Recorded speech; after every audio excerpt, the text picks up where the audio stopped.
بھائیوں، دو گناہ ایسے ہیں جو اگر مسلمان بھی کرتا ہے تو بھی قرآن مجید نے اس کے کرنے والے کے لیے یہ الفاظ استعمال کیے ہیں کہ وہ ہمیشہ جہنم میں رہے گا۔ دو گناہ ایسے ہیں، مفسرین نے اس کی تعویل کی ہے، لیکن قرآن کے ظاہری الفاظ تو جو کافروں کے باب میں آئے ہیں کہ ہم فیہا خالدون، وہ مسلمان بھی اگر دو گناہ کرتا ہے تو ان دونوں گناہوں کی سزا کے لیے قرآن مجید نے اسی خلود کا اور ہمیشگی کا حکم دیا ہے۔ اس میں سے ایک گناہ ہے سود اور بیاج کا آپس میں لین دین کرنا، سود اور بیاج کا ویوہار جاری رکھنا، سود اور بیاج کے ویوہار کو عام کرنا،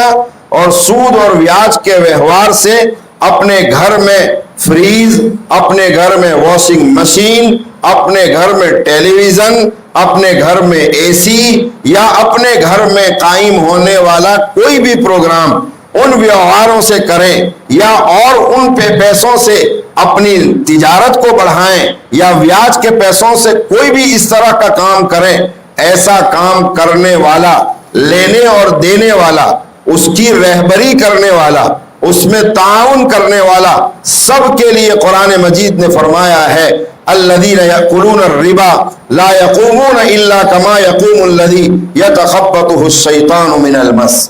پہلی سزا اس کی یہ ہے جیسے کسی نے شراب پیا ہو، کسی کو جنات نے ٹچ اور مس کر لیا ہو، اور اس کو جو حاضری آتی ہے اور وہ بے چین ہو کر ادھر ادھر گھومتا ہے، اور آپ نے شرابی کو بھی دیکھا ہوگا کہ جب وہ راستے سے چلتا ہے تو پوری دنیا اس کے سامنے اسے گھومتی ہوئی نظر آتی ہے، اور وہ اپنی ایک الگ دنیا میں رہتا ہے۔ بیاج کھانے والا انسان بھی اسی طرح بے چینی کی حالت میں رہتا ہے، کسی ایک جگہ استھیر اس کا مغز قائم نہیں رہ سکتا، اس کا دماغ قائم نہیں رہ سکتا ہے۔ نتیجہ یہ ہوتا ہے کہ وہ اپنی زندگی میں پراگندگی، بے چینی، اضطراب اور تڑپ کو محسوس کرتا ہے۔ تو بیاج کا ویوہار کرنے والا زندگی کے کسی بھی شعبے اور گوشے میں چین سے نہیں رہ سکتا ہے۔ ایک سزا تو اس کی یہ ہے، اور اس کے بعد فرمایا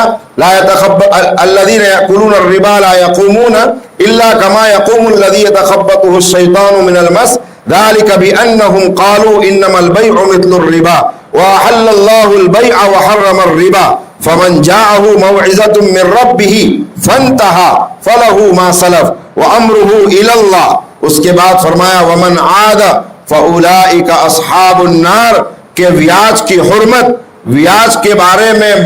مواعظ اور واعظ و نصیحت سننے کے بعد پھر بھی اگر وہ بیاج کا ویوہار کرتا ہے، انٹریسٹ کا ویوہار کرتا ہے، ومن عاد،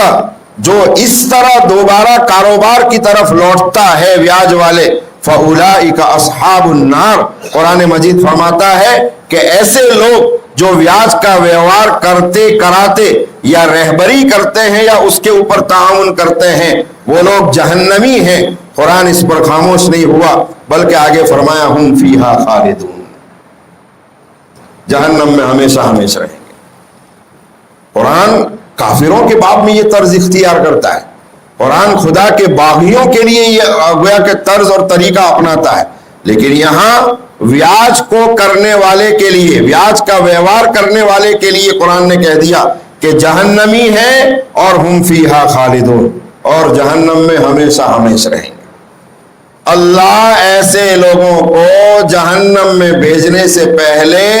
دنیا میں بھی جہنم کے ماحول میں کھڑا کر دیتا ہے، اور جب تک بیاج کا ویوہار نہیں چھوڑتے ہیں تب تک وہ اس دنیا میں بھی ہمیشہ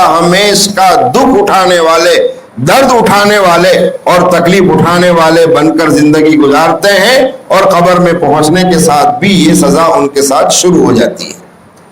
اتنا ہی نہیں، آگے اسی رکوع میں اللہ تبارک و تعالی فرماتے ہیں فَإِن لَّمْ تَفْعَلُوا فَأْذَنُوا بِحَرْبٍ مِّنَ اللَّهِ وَرَسُولِهِ۔ سمجھانے والوں کے سمجھانے کے بعد بھی اگر لوگ بیاج کا ویوہار نہیں چھوڑتے ہیں تو قرآن مجید تو ان لوگوں کے بیچ میں اعلان کر کے کہہ دے کہ جو لوگ بھی بیاج کو نہیں چھوڑتے ہیں فَأْذَنُوا بِحَرْبٍ مِّنَ اللَّهِ وَرَسُولِهِ، وہ اللہ اور اس کے رسول کے ساتھ جنگ کرنے کے لیے تیار ہو جائے۔ ابو جہل بھی ڈرتا تھا جنگ کرنے سے، ابو لہب بھی ڈرتا تھا، عتبہ اور شیبہ بھی ڈرا کرتا تھا، اور بڑے بڑے اس وقت کے شجاع اور دلیر لوگ جو کفار مکہ اور مشرکین مکہ میں سمجھے جاتے تھے اور رؤساء یہود سمجھے جاتے تھے، وہ بھی جناب نبی کریم صلی اللہ علیہ وسلم کے ساتھ جنگ کرنے سے ڈرا کرتے تھے۔ تو یہاں تو صرف نبی سے جنگ کا اعلان نہیں، ساتھ میں فرمایا فَأَذَنُوا